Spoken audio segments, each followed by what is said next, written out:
gini loh, semuanya harus diselesaikan secara hukum. Kan ini kan negara hukum. Walaupun dalam beberapa hal kalau bisa diselesaikan di luar ranah hukum, artinya mediasi, kan lebih baik lagi, gitu loh. Nah, seperti yang saya sampaikan tadi, Pak Jokowi juga ingin menunjukkan ijazahnya tadi forum pengadilan di hukum, gitu loh.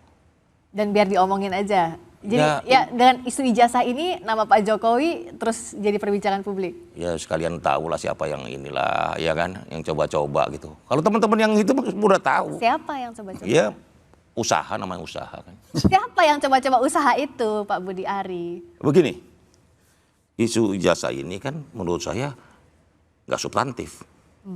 Gitu loh. Saya juga sempat jengkel, saya udah ngomong Pak Jokowi, Pak ini gara-gara ijazah Bapak begini-begini, nggak bisa udah biar aja katanya. Kenapa? Isu ijazah ini selain tidak substantif juga ternyata juga menjadi panggung. Saya tanya diskusi sama teman-teman media juga kok. Kenapa sih lu urusan nggak begini? Ke teman-teman Kompas saya juga sempat tanya. Ya. Kenapa sih lu angkat-angkat terus soal ijazah? Habis setiap kita tayangin rating naik. Dan Pak Jokowi juga senang. Loh iya, bukan Pak Jokowi aja senang, teman-teman media itu Pemret yang bilang sama saya. Nah, begitu. Terus kalau kenapa habis setiap kita angkat soal ijazah rating naik nih, orang mau apa? Terus siapa yang coba-coba itu? Justru itu menurut saya, udahlah, nanti pengadilan selesai, udah. Ini juga nggak ada poinnya juga sebenarnya. Menurut saya soal isu ijazah ini, gitu loh. Tapi tadi kalau sudah menyinggung nama Pak JK dan dianggap bohir di balik itu ya harus dilaporin secara hukum. Loh iya harus dilaporin dong, yang nuduh. Kalau dari kita, dari Pak Jokowi kan gak ada yang nuduh. Yang nuduh yang ditengarai, dicurigai menuduh itulah yang mesti dilaporkan. Gitu. Itulah kenapa makanya. Karena dalam kondisi kondisi yang terjadi itu selalu ada yang berusaha nembak dari atas kuda, bikin kisruh, bikin apa gitu loh. Seperti itu.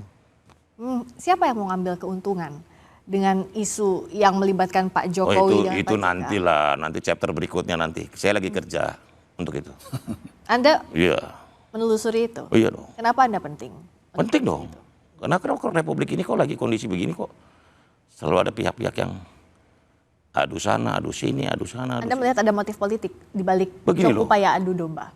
Pertanyaan kita harus gini, siapa yang paling diuntungkan dengan persatuan nasional kita? Atau kita balik pertanyaannya, siapa yang paling tidak menerima manfaat dari persatuan nasional kita? Atau siapa yang paling diuntungkan dari polemik ijazah Jokowi? Enggak, kita jangan ngomong ijazah. Negara ini sejak dulu selalu jadi ajang pertarungan proksi-proksi. Begitu loh. Kan dengan elit yang bersatu, persatuan nasional kita kan kuat. Oke. Nah, begitu loh. Saya menenggarai ini ada hal-hal yang membuat tidak nyaman kalau Indonesia kuat, Indonesia bersatu. Indonesia maju itu bukan membuat negara lain happy loh. Yang pengen maju itu kita sendiri sebagai anak bangsa. Makanya saya selalu bilang persatuan nasional. Pak Jokowi juga bilang persatuan nasional. Kedua, Indonesia maju itu cuma bisa diwujudkan kalau kita bersatu. Kita semua pengen maju. Jangan berharap negara lain pengen Indonesia maju. Seperti itu. Tapi dalam forum ini bukan kapasitas saya menuduh pihak-pihak lain gitu. Nantilah di forum yang lain.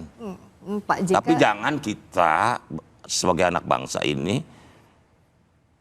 berpikir bahwa orang lain atau negara lain yang mau bantu kita. Jangan. Kita harus berdiri di atas kaki kita sendiri, maju dengan kekuatan kita sendiri. Kalau Pak JK membaca situasinya seperti apa Pak Hussein? Karena kan sebagai negarawan, sebagai politisi senior, ada apa di balik isu-isu yang muncul dalam waktu bersamaan? Bukan dari Pak JK ya, dari pengamatan saya.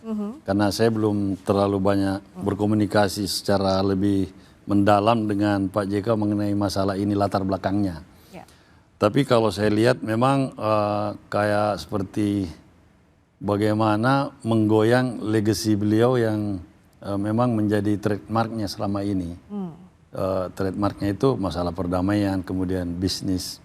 Ini kan sebenarnya sudah mengarah kepada pembunuhan karakter, ya, dan itu sesuatu yang membuat wajar apabila Pak JK memberi reaksi yang bagaimana defense, bertahan, tetap mempertahankan apa yang menjadi legasinya selama ini, bahwa beliau seorang juru damai, bahkan sering disebut sebagai negarawan, dan sampai sekarang masih mengabdikan diri untuk kegiatan-kegiatan sosial kemasyarakatan. Tiba-tiba kok dituduh menjadi penista agama, itu kan ya sesuatu yang sangat kontras. Karena kalau bicara soal timelinenya Pak Uceng, saya catat ini soal ribut-ribut soal ijazah, potongan ceramah soal penistaan agama, tudingan itu, dan juga kredit. Pak JK juga sedang rajin bertemu dengan tokoh-tokoh yang selama ini dianggap kritis. Menurut Anda apakah ada hubungan sebab akibat soal ini, Pak Uceng? Iya, kalau Pak JK kan ini tokoh ya, jadi pas apapun kegiatannya, imbas atau impact sosial politiknya pasti ada. Pun demikian dengan Pak Jokowi atau yang lain lah, tokoh-tokoh lain. Nah, dengan rangkaian seperti itu, sebenarnya Pak JK tidak apa namanya dalam posisi mengkondisikan semua yang tahapan-tahapan itu mengalir aja sebenarnya.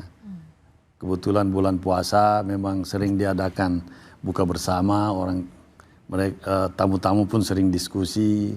Kemudian biasa spontan ada teman-teman media wawancara, kemudian muncul statement-statement, kemudian berkembang, hadir lagi tamu datang ngobrol diskusi, keluar lagi pernyataan, kadang-kadang bersama yang tujuannya sebenarnya hanya untuk memberi masukan atau semacam saran kepada pemerintah, ya, yang berlangsung selama ini sampai terjadi konstelasi yang di luar dugaan di Timur Tengah, kemudian Dubes Iran datang, ya kelihatannya tensinya makin tinggi. Ya Pak JK makin kelihatan seperti magnet begitu. Ya tiba-tiba habis ini muncul persoalan lain, ada tuduhan jadi bohir, ada itu. Itu kan berjalan ganti-gantian.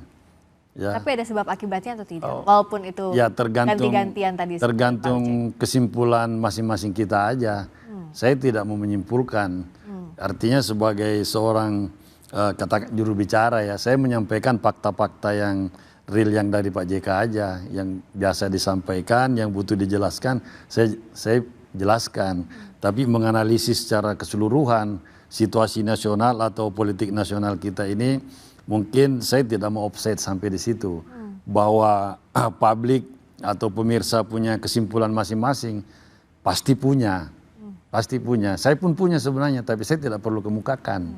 Ya, kalau Pak Budiari lebih terbuka karena beliau memang seorang politisi praktis dalam tanda kutip ya, memimpin suatu organisasi politik sukarelawan yang sudah teruji dari sejak 2014 sampai sekarang. Pak Uceng nggak mau bilang siapanya, tapi mengamini bahwa ada pihak yang berkepentingan untuk menyerang pribadi, menyerang karakter Pak Yusuf Kalla. Mungkin saja karena sasarannya langsung ke masalah perdamaian, masalah bisnisnya, yang kebetulan ya, menurut saya itu salah sasaran. Kalau itu yang diserang, Pak JK sangat tangguh dalam posisi itu. Istilahnya ilmunya memang di situ Pak JK. Ilmu perdamaian, jadi cukup aman lah buat dia melawan balik atau menghadapi, bukan melawan, menghadapi serangan-serangan seperti ini karena memang legasinya di situ. Beliau seorang juru damai, ya, menyelesaikan Poso, Ambon, Aceh, kemudian Afghanistan sempat memediasi juga dengan pemerintah Taliban yang berkuasa sekarang dengan pemerintahan sebelumnya, dan beberapa masalah lain yang beliau sempat mediasi juga. Itu kan tidak mudah. Konflik Poso ini jangan dilihat sekarangnya, waktu 20 tahun lebih, 26 tahun lebih itu luar biasa, brutal. 2.000 orang meninggal di sana. Di Ambon 5.000 orang. Ini siapa yang bisa menghentikan ini? Dan Aceh sudah berkonflik hampir 30 tahun dan beliau masuk tanpa letusan senjata. Jadi 3 konflik besar di Indonesia itu berhasil diselesaikan dengan damai oleh seorang Pak Yusuf Kalla. Ini kan legasi yang luar biasa. Secara bisnis, beliau track recordnya juga bukan kaleng-kaleng karena sudah membina kelompok usahanya selama 75 tahun. Tidak banyak usaha di Indonesia ya yang mampu bertahan segitu lama kalau bukan karena trust atau memberikan banyak manfaat, bukan hanya kepada dirinya tetapi kepada orang lain. Kalau tidak memberi manfaat atau kontribusi kepada orang lain atau pemerintah atau negara lah ya, ini tidak akan berkembang lama. Karena entitas usaha ini dapat berkembang lama apabila manfaatnya dirasakan banyak orang. Kalau tidak dirasakan, ya pasti dukungannya lemah. Dan Pak JK menganggap bahwa serangan-serangan itu tidak berpengaruh kepada pribadinya, bisa diatasi setidaknya. Dari pengamatan saya, beliau bisa mengatasi. Karena yang diserang atau yang menyerang itu kan hoax sebenarnya, pelintiran semua. Potongan video, atau misalnya manipulasi narasi tentang kredit. Itu kan tinggal dibolak-balik. Jadi kalau beliau keluar dengan fakta-fakta, menyampaikan kebenaran, ini akan selesai. Ditambah dengan testimoni-testimoni pelaku-pelaku sejarah yang memang beliau bersama-sama dahulu ketika memperjuangkan apa yang menjadi legasinya ini. Ya. Iya. Kalau begitu bagaimana meluruskan ini, mendinginkan situasi di publik